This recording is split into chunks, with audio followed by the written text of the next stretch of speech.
Karena itu, jika tren kasus terus mengalami penurunan, maka tanggal 26 Juli 2021 pemerintah akan melakukan pembukaan secara bertahap. Pasar tradisional yang menjual kebutuhan pokok sehari-hari diizinkan dibuka sampai pukul 20 dengan Bismillahirrahmanirrahim. Assalamualaikum warahmatullahi wabarakatuh. Salam sejahtera bagi kita semuanya. Om Swastiastu, Namo Buddhaya, salam kebajikan. Bapak, Ibu, dan saudara-saudara sebangsa dan setanah air, penerapan PPKM darurat yang dimulai tanggal 3 Juli 2021 yang lalu adalah kebijakan yang tidak bisa kita hindari, yang harus diambil pemerintah meskipun itu sangat berat. Ini dilakukan untuk menurunkan penularan COVID-19 dan mengurangi kebutuhan masyarakat untuk pengobatan di rumah sakit, sehingga tidak membuat lumpuhnya rumah sakit lantaran overkapasitas pasien COVID-19, serta agar layanan kesehatan untuk pasien dengan penyakit kritis lainnya tidak terganggu dan terancam nyawanya. Namun, alhamdulillah, kita patut bersyukur setelah dilaksanakan PPKM darurat, terlihat dari data penambahan kasus dan kepenuhan bed rumah sakit mengalami penurunan. Kita selalu memantau, memahami dinamika di lapangan, dan juga mendengar suara-suara masyarakat yang terdampak dari PPKM. Karena itu, jika tren kasus terus mengalami penurunan, maka tanggal 26 Juli 2021 pemerintah akan melakukan pembukaan secara bertahap.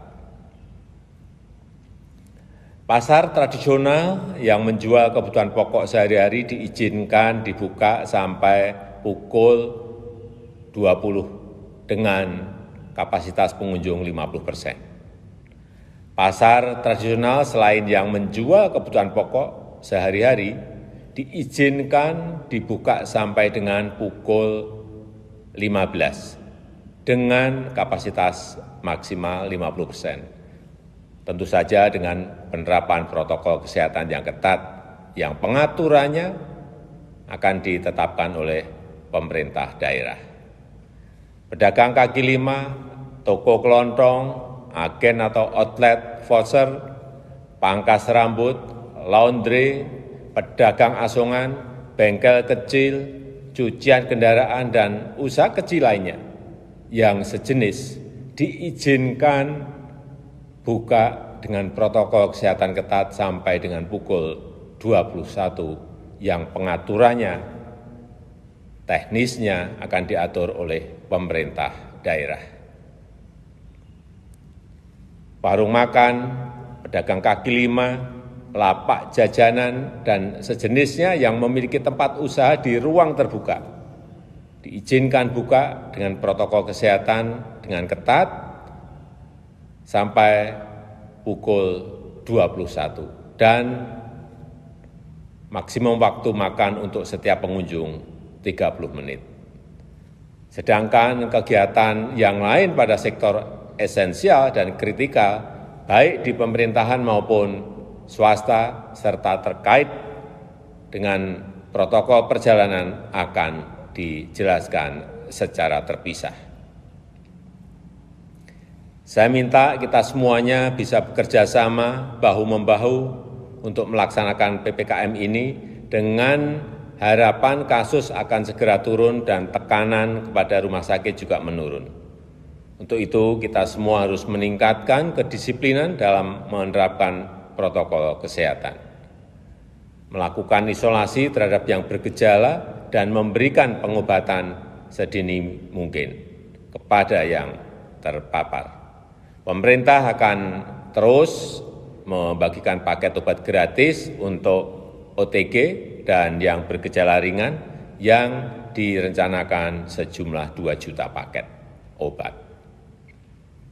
Lalu bagaimana bantuan untuk masyarakat yang terdampak? Untuk meringankan beban masyarakat yang terdampak, pemerintah mengalokasikan tambahan anggaran perlindungan sosial Rp55,21 triliun berupa bantuan tunai yaitu BST, BLT Desa, kemudian PKH, juga bantuan sembako, bantuan kuota internet, dan subsidi listrik diteruskan. Pemerintah juga memberikan insentif untuk usaha mikro, informal sebesar 1,2 juta untuk sekitar 1 juta usaha mikro, dan saya sudah memerintahkan kepada para menteri terkait untuk segera menyalurkan bansos tersebut kepada warga masyarakat yang berhak.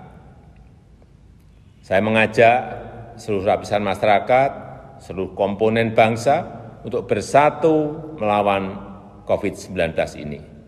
Memang ini situasi yang sangat berat, tetapi dengan usaha keras kita bersama, insya Allah kita bisa segera terbebas dari COVID-19. Dan kegiatan sosial, kegiatan ekonomi masyarakat bisa kembali normal. Terima kasih. Wassalamualaikum warahmatullahi wabarakatuh.